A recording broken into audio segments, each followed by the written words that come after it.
Coming up on this episode, I'll go through further details that have emerged of the Warriors' failed trade pursuits of Lauri Markkanen and Paul George this offseason, plus their attempts to lure LeBron James to the Bay dating back to the February mid-season trade deadline.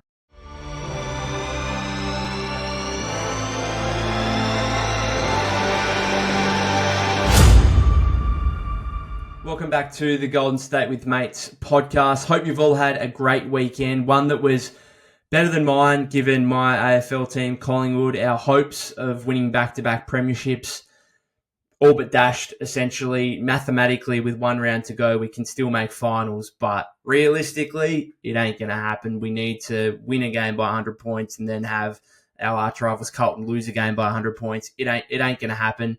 Very disappointing. It's been a roller coaster of an AFL season. I still don't know who's putting their hand up to be flag favourites. Sydney are going to be minor premiers, we call it, when you finish on top at the end of the regular or home and away season, and they lost the game by 112 points 3 weeks ago. I don't know who is going to win the flag at the moment, but very disappointing from a Collingwood perspective, and I'm still repping Collingwood jumper loud and proud. We are premiers for another 5 weeks, nearly 6 weeks. So until someone else takes the belt, I'll continue to say, hey, we're reigning premiers, and you can't take that office until it eventually comes around at the end of September. So, yeah, disappointing, but it is what it is, and still have last year to look back on fondly, that's for sure.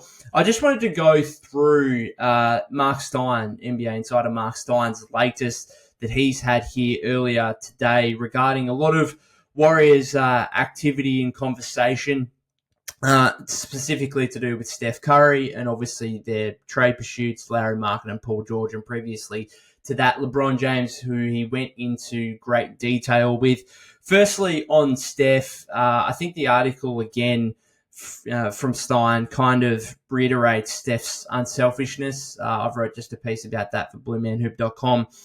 Steph's unselfishness continues to amaze me, and I think as fans we would rightly appreciate and understand if Steph was frustrated at the direction of the franchise right now after failing to make the playoffs last season and having failed to get Paul George or Lauri Markkanen this offseason. But it sounds like Steph, there's no imminent frustration leading into training camp at Golden State's inability to get a genuine second scorer this offseason.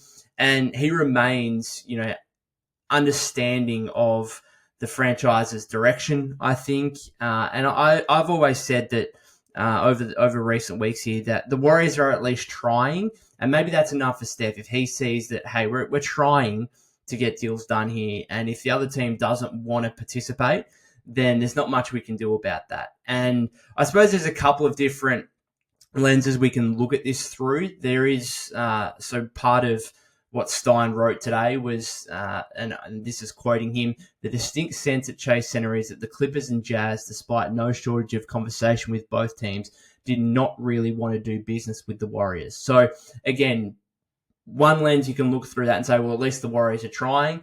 The second lens is, well, how much are they really trying if they're not willing to give up Brandon Podziemski in a Markkanen deal, for example? So that's a really fascinating perspective where you kind of see that. But there's no doubt from Steph's perspective, it seems like he's not necessarily forcing the franchise's hand too much in a way that other stars might. And that's what I've always respected about Steph.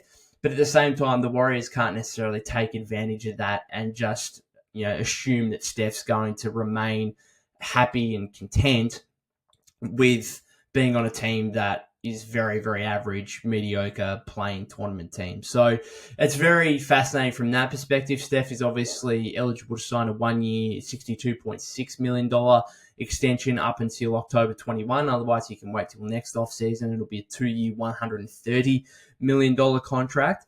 But as I've said in recent weeks here, in terms of, the Markkanen discussions with the Jazz and then George with the Clippers previously, I don't think teams want to help the Warriors, right? I don't think they want to be, and I said this a couple episodes ago, I don't think teams want to be the reason why they help and aid in Golden State getting a 5th championship over the last dozen years here. I think I think teams may act, and this is just me going off, reports like this and whatnot. I think teams act differently and may set higher prices for the Warriors than what they may do with other teams. And maybe that's just me thinking too much of the Warriors and thinking that, rival teams think too much of the Warriors and are kind of being a bit petty in terms of the Warriors and how much success they've had over the last 10 plus years. But I truly believe it is the case, because we have got history of it happening in terms of the Timberwolves giving up Andrew Wiggins and the pick that resulted in Jonathan Kuminga to the Warriors for D'Angelo Russell. And of course, a couple of years later, Wiggins turns into being the second best player on a championship team. Warriors get a fourth title that no one really expected them to get. I don't think teams want to put themselves in jeopardy of that happening again and being the reason why the Warriors win again. And so when you look at a quote like this in terms of, the Jazz and the Clippers not really wanting to do business with the Warriors, is that because what the Warriors were offering up was just nowhere near the ballpark that, those teams wanted? Or is it specifically, did not want to do business with the Warriors, would have been happier doing deals elsewhere? Now, obviously, we don't know the full machinations necessarily of what other teams offered the Jazz for Lauri Markkanen, and that's probably the interesting thing for me here is since Markkanen's now renegotiated and extended with the Jazz, we haven't necessarily got too many details on what other offers might have been on the table. Of course, it got reiterated to us that the Warriors' offer was essentially Moody's salary filler and all the picks, and that they were unwilling to include Podziemski. I haven't seen too much in regards to what other offers might have been on the table. There was a report going back to early July where the Kings had a strong offer on the table. I think it might have been The Athletic that reported that. Kings had a strong offer on the table for Lauri Markkanen, but essentially the only details around that was that it did not include Keegan Murray, and then obviously the Jazz didn't want to do a deal there, and the Kings clearly and quickly moved on to DeMar DeRozan. So is this a case of those two teams not wanting to do deals specifically with the Warriors, or the negotiations just being too far apart where it really didn't matter anyway? It's probably a bit of both if we're being super honest about it. But I do think there is an element of teams not wanting to help the Warriors out, and that's just the price of success. Sometimes teams want to take you down. They don't want to see you rise from the ashes again, as the Warriors did in 2022. They want to learn from the mistake that Minnesota made, essentially. And that was a bad trade as it is, but the fact that they were able to help the Warriors get back to a title, don't think other teams want to do that necessarily. I want to move on here because there was less about the Markkanen and George stuff and more so about the LeBron James situation that, of course, is now months and months old because it goes back to February and before the mid-season trade deadline. So I'm just going to read out a long bit here from Stein, and then we'll kind of dive into it and I'll give my thoughts. So it is believed that the Lakers would have reluctantly entertained trade conversations with the Warriors before last February's trade deadline if James wanted them to seriously engage Golden State on a potential deal. Yet league sources say that the reported talks between the teams at the time never got that far, in large part because James' agent Rich Paul was adamantly opposed to the idea of James swapping Southern California for Northern California.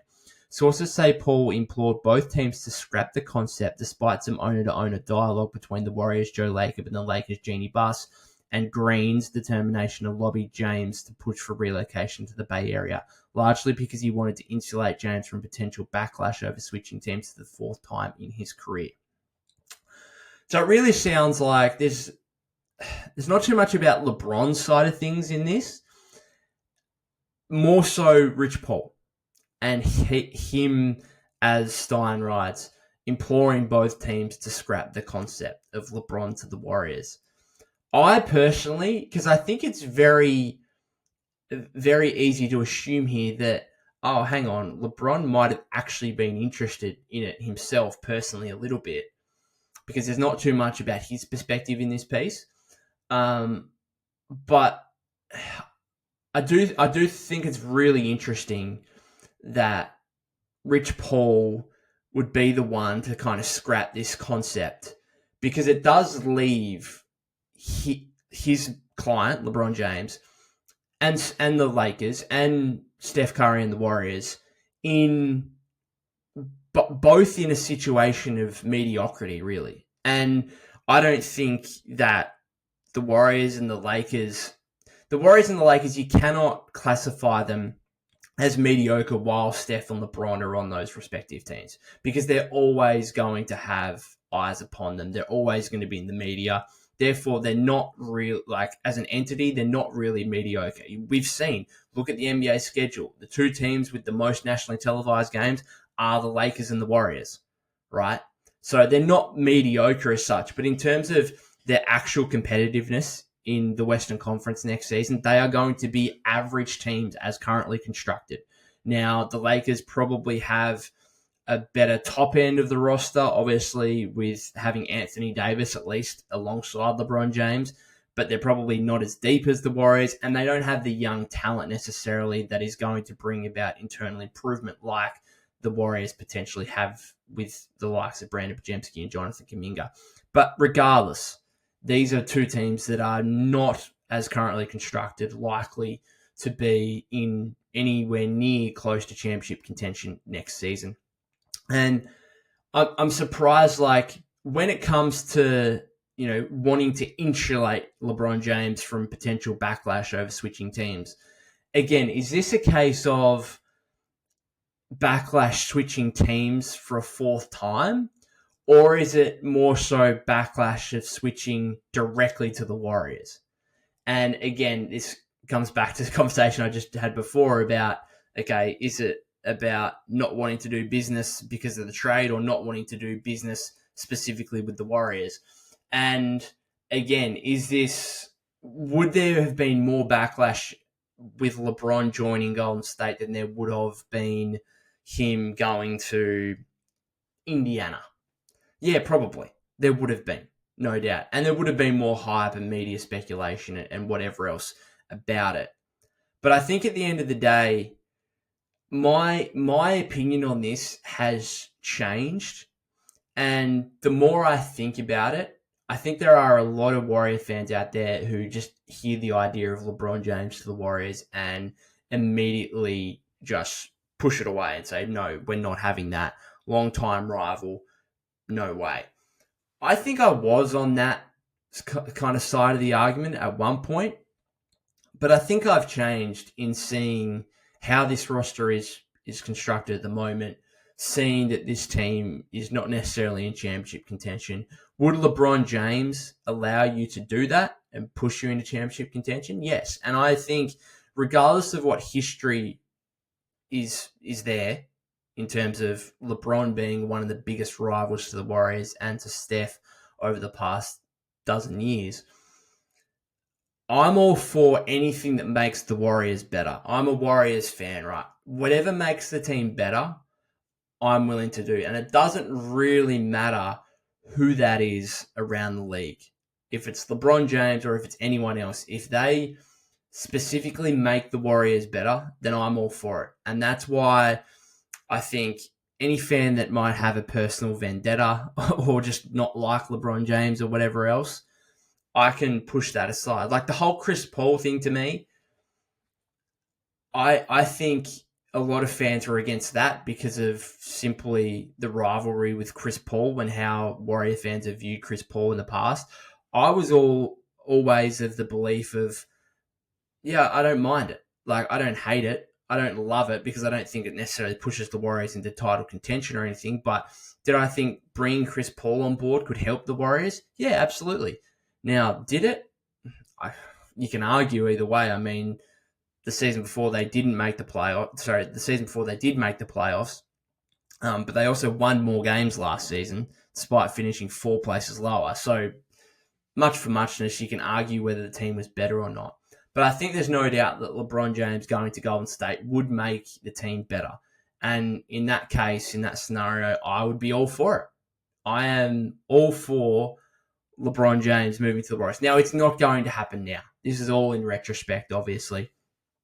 He's since re-signed with the Lakers, 2-year contract, second-year player option. So he could opt out and be a free agent again next season. And as Bobby Marks has already spoken about on ESPN, he's sort of circled in, obviously, next offseason where LeBron could opt out and become a free agent. And he's then circled 2 seasons' time where LeBron could also be a free agent again, and where Steph could be a free agent if he doesn't extend at that $62.6 million or $130 next offseason, whichever it may be.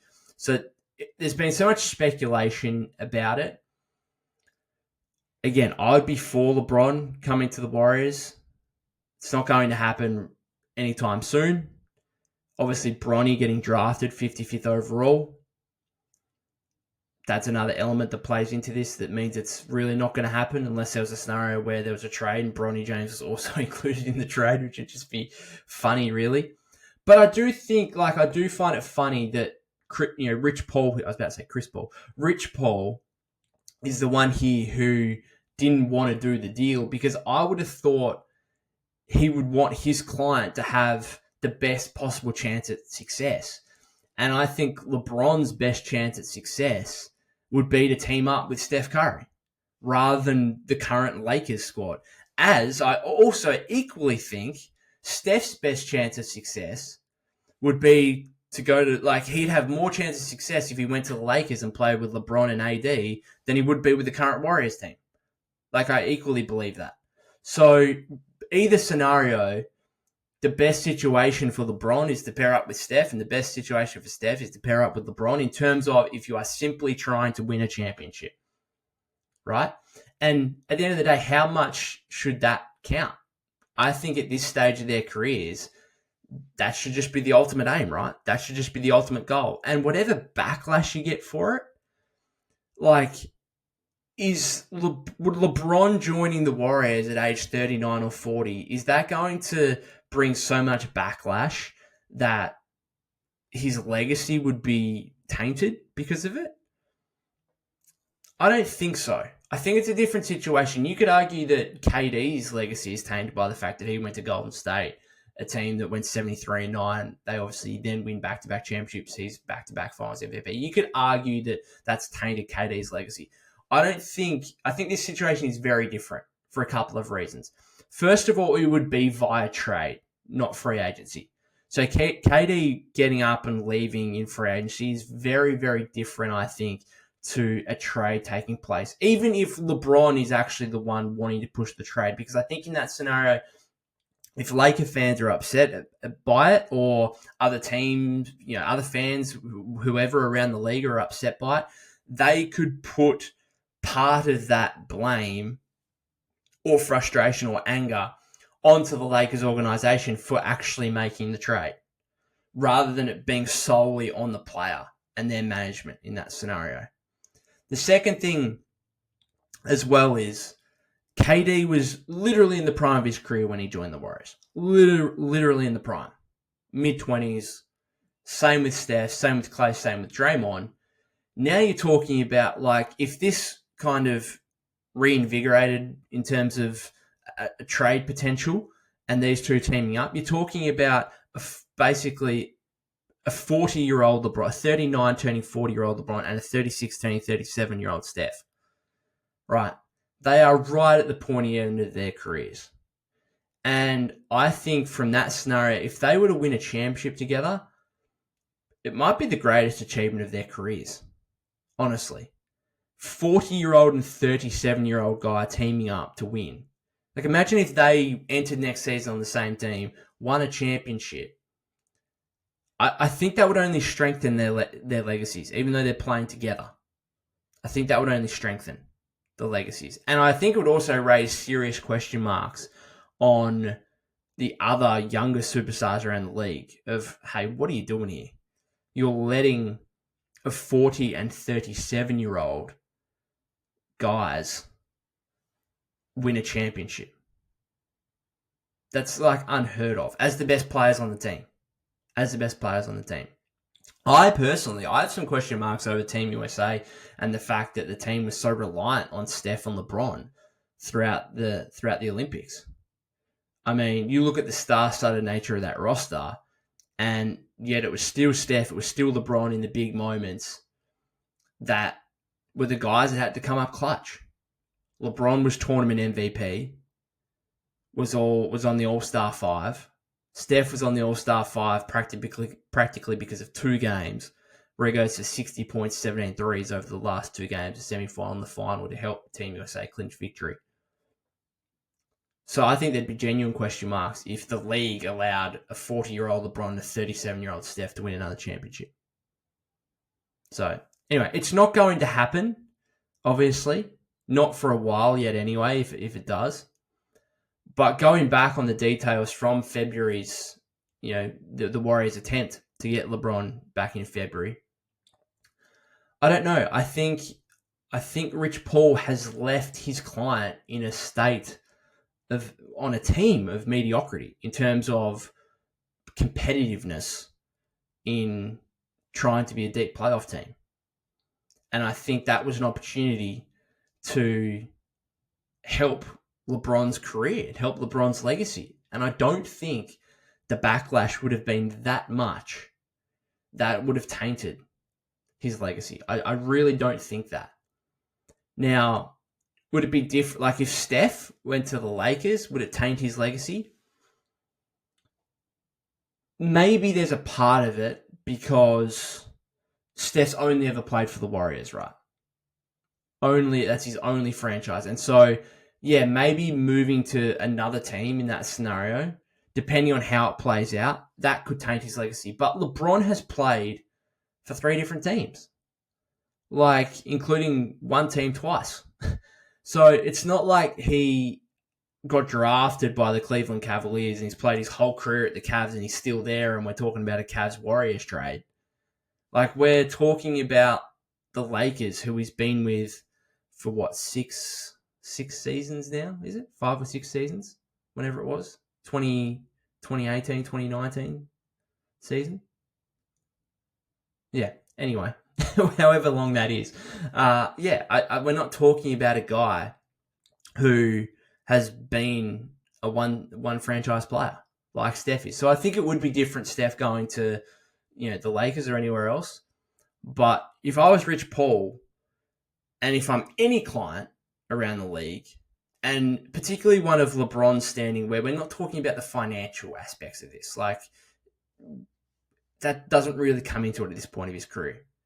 You're really just about winning championships. And if that's the case, then I'm surprised you would block this move or at least not explore it further. But I think from all of this, like, my most interesting piece from it is, like, I want to know what LeBron, was it Rich Paul and LeBron both rejected it? Or was it really like maybe an inkling of interest from LeBron and Rich Paul shutting it down very quickly and saying, "No, hey mate, hang on. We're not doing this. Trust me, we're not doing this. We don't want the backlash and the media criticism that would come from it." I don't know. It's fascinating stuff. And I think what we saw in the Olympics has certainly, there's no doubt, renewed interest in these two guys playing together. And I think that the Olympics has changed perspectives among fans again, from a situation of, okay, no, like, these guys are long-time rivals and it should stay as such, to, hang on a second, we could see it. And I think that's what's happened to me as well. Like, I could see it in a way that I couldn't previously.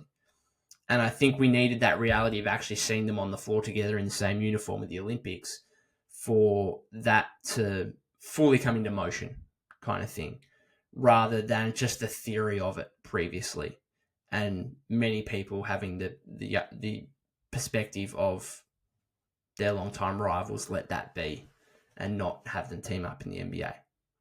But let me know what you think. Let me know what you think on any of these details that have emerged from Mark Stein today, whether you would have liked LeBron James on the Warriors dating back to the mid-season deadline, or whether you see him as a long-time rival and don't want the Warriors to touch him with a 10-foot pole kind of thing.